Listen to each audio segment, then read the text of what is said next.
नमस्कार न्यूज, मैं हूँ IK श्रीवास्तव। आज गोंडा से चल करके दुर्जनपुर घाट आया और यहाँ देखा जा रहा है एक कैरियर काउंसलिंग सेंटर का न्यू रखा गया है।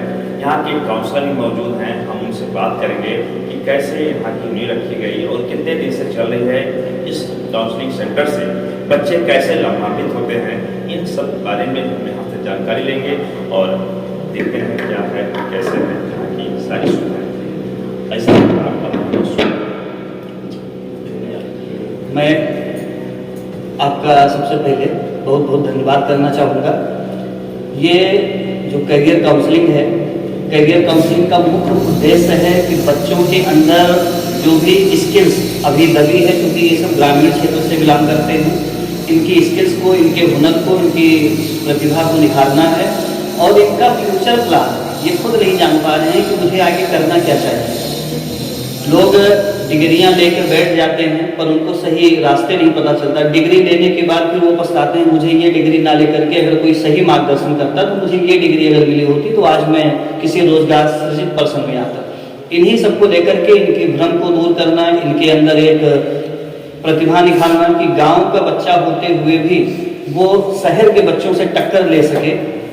वाणी में इनकी चतुरता हो, स्किल हो, पर्सनालिटी हो, सारी चीज़ों को कूट कूट के भरने का काम ये करियर काउंसलिंग करेगा और इसी करियर काउंसलिंग के माध्यम से हमें इनको एक नई उड़ान, एक नई मंजिल तक पहुंचाना है। यही हमारे करियर काउंसलिंग सेंटर का मुख्य उद्देश्य है।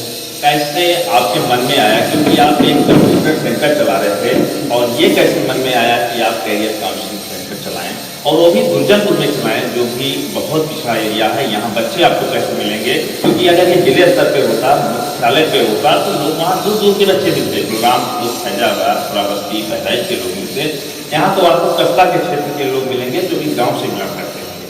जी, मैं आपसे कहना चाहूँगा कि मेरा शुरुआत से ही यही एक उद्देश्य रहा है कि मुझे भीड़ का हिस्सा नहीं पसंद है। मैं चाहता हूं कि जो कोई न कर रहा हो उस चीज़ को किया जाए। इसी उद्देश्य को लेकर के, चूँकि अपने यहाँ जो भी हम एजुकेशन का माहौल बच्चों को दे रहे हैं, टेक्नोलॉजी के माध्यम से बच्चों को कंप्यूटर सिखा रहे हैं, तो उनको हम ये चाहते हैं कि ये कंप्यूटर सीख के केवल इसी सेक्टर तक ना रहें। अगर इनके अंदर कुछ और भी प्रतिभा है, कुछ और भी निखारना चाहते हैं तो ये कंप्यूटर सेक्टर में भी जाएं, प्लस अगर ये किसी प्रशासनिक सेवा की तैयारी करना चाह रहे हैं तो उस सेक्टर में जाएं। दूसरी चीज़, अगर बच्चे मान लीजिए बैकग्राउंड उनका पुअर है, बैकअप इतना नहीं है, बाहर रह के पढ़ने का मतलब मंथली 5 से 6 हज़ार 7 हज़ार खर्चा आता है, इनके फैमिली सपोर्ट नहीं कर पाती। तो मैंने ये सोचा कि क्यों ना वो माहौल अगर हम इनको पढ़ने का यहाँ दे दें तो जो इनका बर्डन एक इकोनॉमिकल कंडीशन वीक होने की वजह से पढ़ाई रुक जाती है वो रुकने नहीं पाएगी।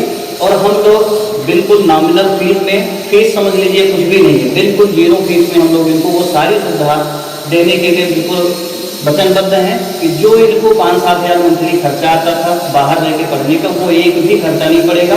पूरा सपोर्ट, फ्री सपोर्ट, और एनी टाइम हम इनसे डिस्कशन करते हैं, इनको असेसमेंट देते हैं, इनको पढ़ाते हैं, इनको पूरी स्किल सिखाते हैं। और यही चीज़ सिटी में अगर चले जाएँ तो वहाँ सुविधाएँ हैं, पर सिटी में बच्चे ना जाएँ और ना जा पाने के कारण से हम ये सुविधा यहाँ बता रहे हैं। जैसा कि काउंसलर महोदय ने बताया कि बच्चों की सुविधा के लिए कि ज़्यादा खर्चे न पड़ें और कम से कम फीस में इनको अच्छी सी बेहतर सी सुविधा मिल सके।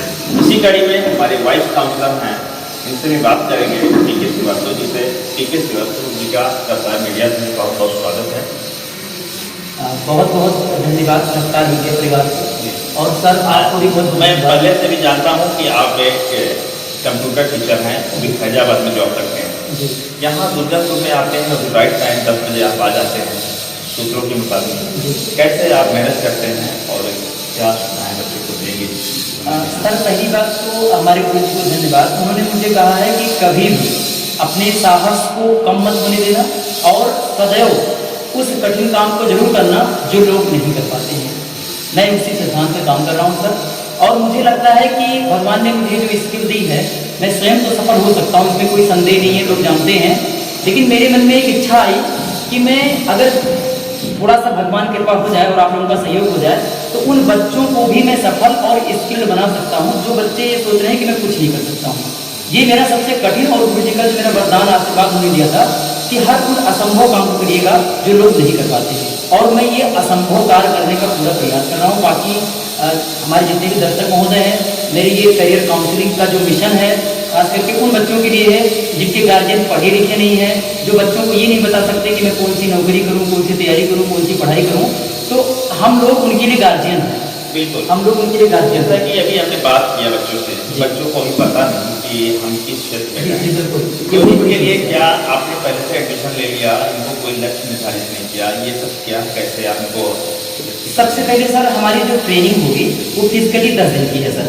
10 दिन में हमने टाइम टेबल बना रखा है। पहले हम बच्चों को कहने के मुताबिक अभी ये डेमो क्लास चल रहा है। नो सर, अभी हमारा 10 दिन का ट्रेनिंग है जिसमें से हमने भी 6 दिन क्लास चलाई है। 6 दिन में हमने इनको इंटरव्यू देना सिखाया है, इंटरव्यू कैसे दिया जाए और अपने आप को कैसे कैमरे के सामने फेस करें सर, ये स्किल डेवलपमेंट क्लास चला जी। रहे हैं। बाकी सर आज की जो क्लास है उसमें बच्चे अपना जो है टारगेट कंफर्म करेंगे, और कल की क्लास में हम लोग बच्चों को ये कंसल्ट करेंगे कि आपके एबिलिटी के अनुसार कौन सा कोर्स सबसे बेटर होगा। ये काम हमारा कल होगा, कल के टाइम टेबल। ये सलाह आपकी भी रहेगी कि बच्चों की रहेगी कि गार्जियन की रहेगी कि किन क्षेत्र में इनकी एबिलिटी एलिजिबिलिटी कैसे निर्धारित हो, किस तरीके से हो, कौन इनको बताएगा? जी, सबसे पहले सर तो मैं आपको बता दूं कि इसमें सबकी सहमति होगी सर। पहले तो बच्चे स्वयं अपनी सहमति बता रहे हैं कि मेरा कौन सा कोर्स होगा। उसके बाद हम इनका टेस्ट लेंगे, टेस्ट के अकॉर्डिंग देखेंगे इनकी जो एलिजिबिलिटी है वो क्या है। फिर इनके पेरेंट्स को बुलाएंगे और इनका इंटरव्यू लेंगे उन्हीं के सामने, और फिर हम अपना रिजल्ट इनको देंगे जो इनका एग्जाम करवाएंगे। फिर हम बताएंगे कि आपका बच्चा ये बनना चाहता है लेकिन इसकी जो एलिजिबिलिटी वो ऐसी नहीं, वो नहीं कर सकता। आई होप मुझे लगता है ये अगर करे तो शायद बेटर होगा, क्योंकि रिजल्ट ऐसा कह रहा है। तो इसमें गार्जियन भी होंगे सर, बच्चे भी होंगे और हमारे गुरुजी भी होंगे, और मनोवैज्ञानिक हमारे यहाँ हैं, वो भी एक विशेषज्ञ रहेंगे जो बच्चों का मानसिक परीक्षण भी करेंगे। तब हम सबको डिसाइड करेंगे कि ये कोर्स करना है। ये हमारा 10 तारीख को है सर। ये